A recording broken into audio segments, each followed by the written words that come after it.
नमस्कार साथियों, एक बार फिर से आप सभी का स्वागत और अभिनंदन है। देखिए इस वीडियो में आज हम बात करने वाले हैं गौरी साम्राज्य के बारे में। आखिर गौरी साम्राज्य को स्थापित करने का श्रेय किसको दिया जाता है? गौरी साम्राज्य की स्थापना किस साम्राज्य के बाद हुई थी? इसके बारे में और मोहम्मद गौरी द्वारा लड़े गए तमाम युद्ध और उनके द्वारा नष्ट किए गए शिक्षा के स्थल, उन सभी के बारे में इस वीडियो में आज डिटेल से आपको जानकारी प्रस्तुत करेंगे। वीडियो के अंत तक आप ज़रूर बने रहें।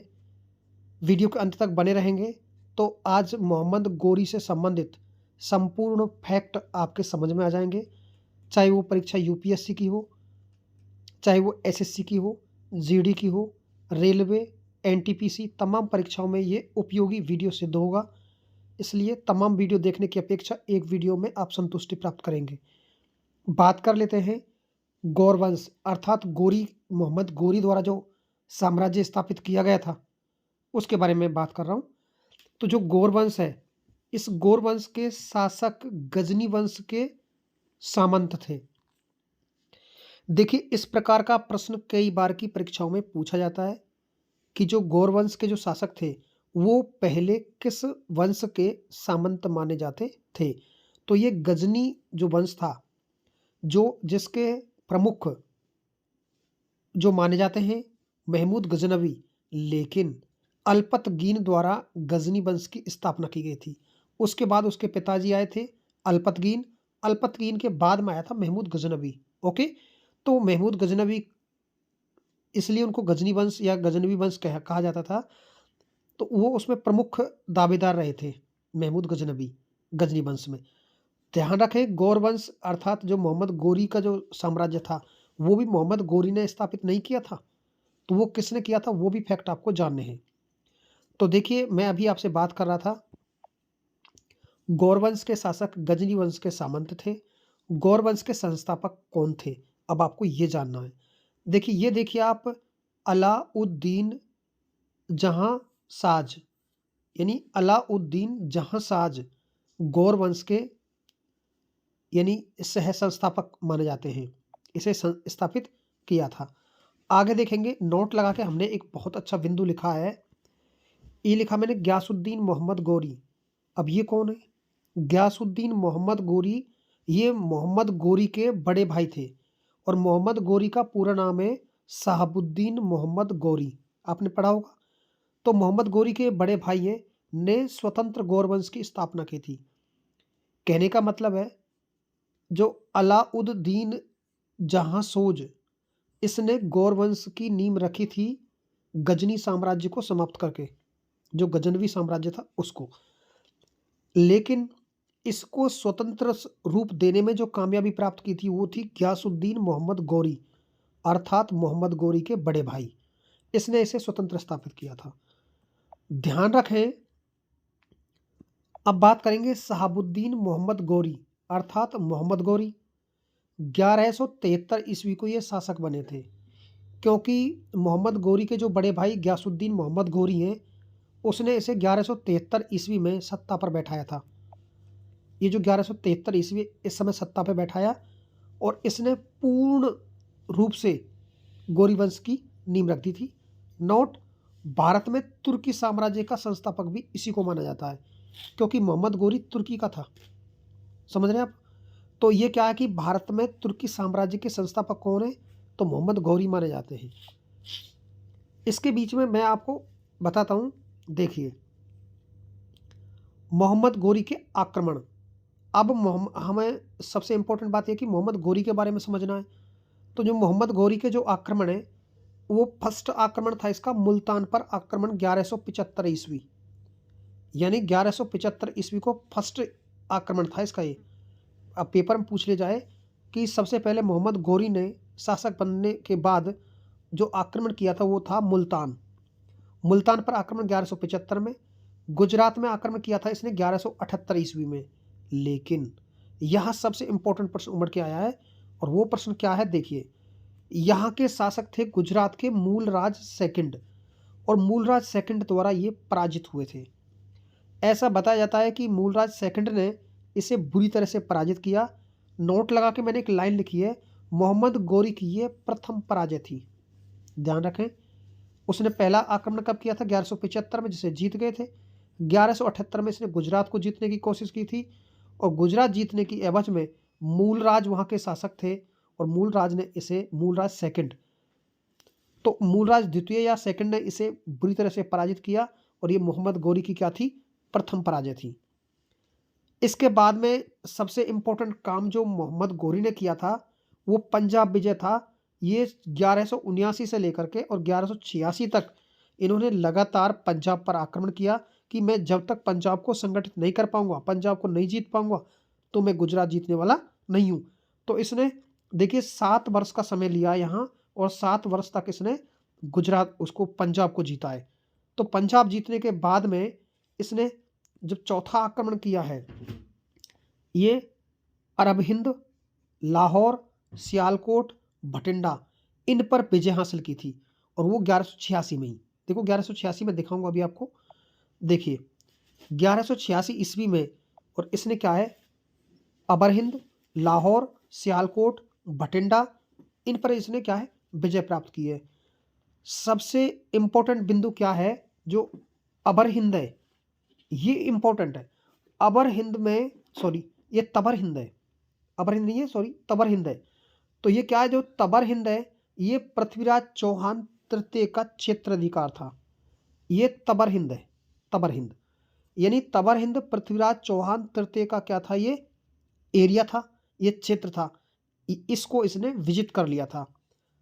तो इनकी आपस में ठन गई थी इस मैटर को लेकर के। तो पेपर में अगर पूछा जाए कि सबसे पहले पृथ्वीराज चौहान के किस क्षेत्र को इसने जीता था, तो ये जीता था तबर हिंद को। किसको? तबर हिंद को। यानी तबर हिंद पृथ्वीराज चौहान तृतीय के क्षेत्र अधिकार के अंतर्गत आता था, जो तराइन के युद्ध का कारण बना था। ये प्रश्न कई बार बड़ी परीक्षाओं में पूछा जा चुका है। जब मैं आपको इसकी आंसर क्वेश्चन जब दूंगा तब आपके क्लियरिटी से सारा समझ में आ जाएगा। तो तराइन का युद्ध का जो कारण है वो क्या है, वो ये तराइन के युद्ध का कारण बना था। अभी आप देखेंगे तो इधर देखिए, तराइन का प्रथम युद्ध, यानी 1191 में तराइन का प्रथम युद्ध में पृथ्वीराज चौहान तृतीय ने गोरी को पराजित किया, लेकिन उसकी शक्ति को समाप्त नहीं कर पाया था। यानी 1191 में जो तराइन का प्रथम युद्ध हुआ था, ये चाहे राजस्थान की परीक्षाएं हो, चाहे सेंटर की कोई भी परीक्षाएं हो, सभी परीक्षाओं में यहाँ से प्रश्न पूछा जाता है कि तराइन का प्रथम युद्ध किस किसके बीच हुआ था, तराइन का द्वितीय युद्ध किसके बीच हुआ, तराइन के प्रथम युद्ध में किसकी विजय हुई और तराइन के द्वितीय युद्ध में किसकी विजय हुई। तो ध्यान रखें, जो तराइन का प्रथम युद्ध था, इसमें ये मोहम्मद गोरी पृथ्वीराज चौहान थर्ड से, जो राजपूत शासक था, इससे हार गया था। लेकिन जो सबसे बड़ी मूर्खता जो पृथ्वीराज चौहान थर्ड ने की थी कि उसे जीवित जाने दिया। 1 साल के बाद में फिर से अवसर मिला और तराइन के ही मैदान में दूसरा युद्ध हुआ, जिसे तराइन का द्वितीय युद्ध कहा जाता है। तराइन हरियाणा में पड़ता है, ये ध्यान रखें आप। 1191 ईस्वी को गोरी ने पृथ्वीराज चौहान तृतीय को हराकर अजमेर दिल्ली तक के क्षेत्रों को जीत लिया तथा इसी के साथ चौहान साम्राज्य का नाश हुआ। तराइन के द्वितीय युद्ध में पृथ्वीराज के सामंत, दिल्ली के तोमर शासक, ध्यान रखें, पृथ्वीराज के सामंत तथा दिल्ली के तोमर शासक गोविंदराज की मृत्यु हो गई थी इसमें। तो ये प्रश्न भी कई बार पेपरों में आता है कि जब 1191 में जो तराइन का युद्ध हुआ था, उसमें इसे पराजित किसने किया था? गोविंदराज ने ही पराजित किया था। किसने पराजित किया था? गोविंदराज ने पराजित किया था। मैं आपको याद दिलाऊंगा, आगे आने वाले समय में गोविंदराज एक इसका पुत्र भी होता है, जो रणथंभौर राजस्थान में चौहान वंश की नींव रखेगा। लेकिन ये डिफरेंट है, अलग है। ये क्या है? ये तोमर शासकों का था। आप लोगों को पता होगा कि इनकी जो माँ थी अनैयल पाटल, जो गुजरात के थे, ये चौहान सोमेश्वर इनके पिता का नाम था, और इनके पिता की जो शादी थी वो दिल्ली में हुई थी। तो अनंगपाल की पुत्री थी इनके घर में, तो दिल्ली के शासक थे, तो तोमर साम्राज्य का ही था ये गोविंदराज। ध्यान रखें इस बात को। अब आप देखिए, इसमें अगला है, देखिए इनके एक कवि थे और बहुत इंपॉर्टेंट प्रश्न यहां से आता है। चंद्रबरदाई के अनुसार युद्ध पराजय के बाद पृथ्वीराज तृतीय को बंदी बनाकर गजनी ले जाया गया और शब्दवेदी बांध छोड़कर मोहम्मद गोरी को मार दिया था। तो देखिए, मैंने आपको एक लाइन में बोला था कि इनके एक शब्दवेदी बांध थे। देखिए, मैं अगर आपको एक कहानी बताऊं इसकी, तो कहानी बहुत लंबी हो जाएगी, वीडियो बहुत बड़ा हो जाएगा। ऐसा बताया जाता है कि पृथ्वीराज चौहान तृतीय को बंदी बनाकर ये ले जाता है, तो फिर इसका गुणगान करता है चंद्रबरदाई कि आप इसे पकड़ लाए, ये बहुत बड़ा सूरमा था, बहुत बड़ा वीर था। तो उसने पूछा कि इसमें क्या खूबी है, कि ये बहुत बड़ा तीरंदाज था।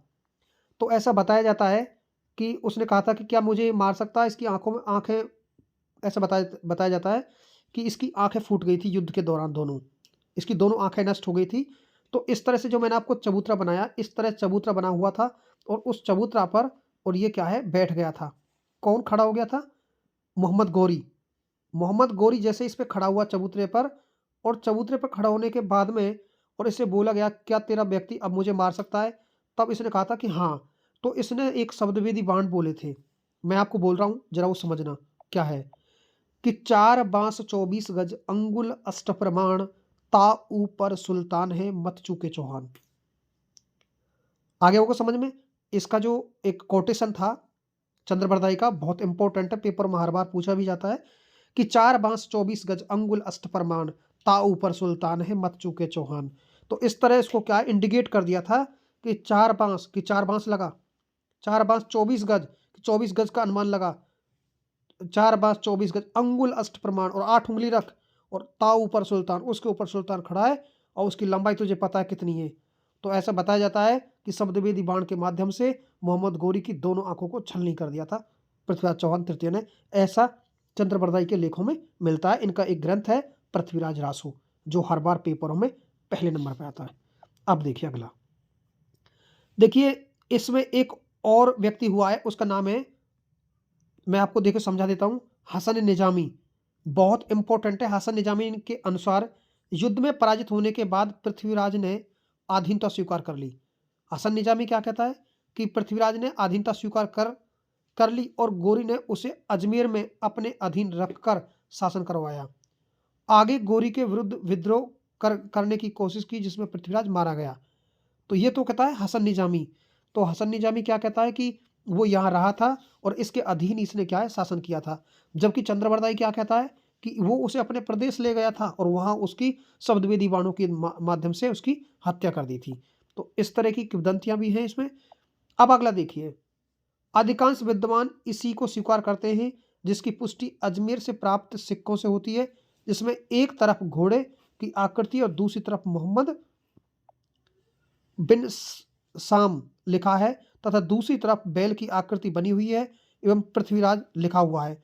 इसका मतलब अधिकांश लोग यही मानते हैं कि वो मोहम्मद गोरी यही रहा था और इनके नेतृत्व में और इनके अधीन आकर के पृथ्वीराज चौहान ने राज किया था। अब देखिए, 1192 ईस्वी में मोहम्मद गोरी ने अपने दास ऐबक को भारतीय क्षेत्रों का प्रशासक घोषित किया था। 1191 में, आपको मैं याद दिला दूं, 1193 में अढ़ाई दिन का जो झोपड़ा है, अढ़ाई दिन का जो झोपड़ा है जो अजमेर में है, उसे इसने इसी समय बनाया था, जो संस्कृत पाठशाला सी उसे तोड़ करके। ध्यान रखें, जो शिक्षा का जो केंद्र था, संस्कृत संस्कृत जो पाठशाला थी, और संस्कृत पाठशाला कहाँ थी, अजमेर में थी, उसे तोड़ करके अढ़ाई दिन का जो झोपड़ा बनवाया था वो इसी प्रशासक ने बनवाया था, कुतुबुद्दीन ऐबक ने। इसके बाद देखिए, 1194 ईस्वी में गोरी ने दो सेनापति कुतुबुद्दीन ऐबक तथा बख्तियार खिलजी, देखिए कुतुबुद्दीन ऐबक और बख्तियार खिलजी ने भारतीय क्षेत्रों को जीतना प्रारंभ किया। यानी 1194 को मोहम्मद गोरी ने अपने दास सेनापति कुतुबुद्दीन ऐबक और कुतुबुद्दीन बख्तियार खिलजी, देखिए एक कुतुबुद्दीन बख्तियार खिलजी सूफी संत हुए, वो अलग है, और ये सूफी संत नहीं है, ध्यान रखें। एक तो सूफी संत हुआ है कुतुबुद्दीन बख्तियार खिलजी या कुतुबुद्दीन बख्तियार काकी, जिसके निमित्त ये कुतुब मीनार का निर्माण करता है कुतुबुद्दीन ऐबक आगे चल के, तो उसके बारे में हम आपको डिटेल से जानकारी देंगे। तो देखिए आगे, बख्तियार खिलजी ने बिहार तथा बंगाल का पश्चिमी क्षेत्र सैन शासक लक्ष्मण सेन से जीता और इसी के दौरान नालंदा बिहार विश्वविद्यालय, विक्रमशिला, ओदंतीपुरी बंगाल विश्वविद्यालय को नष्ट कर दिया था। इस कुतुबुद्दीन यानी इसका नाम इसका बख्तियार खिलजी ने, जो कुतुबुद्दीन बख्तियार खिलजी था या जो बख्तियार खिलजी है, इसने क्या इसे क्या है शिक्षा के क्षेत्र को नष्ट कर दिया था। इसके साथ में देखिए बख्तियार खिलजी को असम के माघ शासक ने पराजित किया तथा 1205 में बख्तियार खिलजी के ही सैन्य अधिकारी अली मर्दन ने मोहम्मद गोरी की हत्या कर दी। जो अली मर्दन था इसने क्या है मोहम्मद गोरी की हत्या कर दी, ऐसा बताया जाता है। अब देखिए एक और अच्छी सी लाइन मैं आपको बोल रहा हूं, ये देखिए कुतुबुद्दीन ऐबक ने 1195 ईस्वी में अनहिलवाड़ा के शासक भीम द्वितीय पर आक्रमण किया, लेकिन ऐबक पराजित हुआ। ऐबक ने 1197 में अनहिलवाड़ा पर फिर से आक्रमण किया और इसे लूट लिया। भीम द्वितीय ने अधीनता स्वीकार नहीं की, लेकिन लगातार युद्धों से उसकी आर्थिक स्थिति खराब हो गई।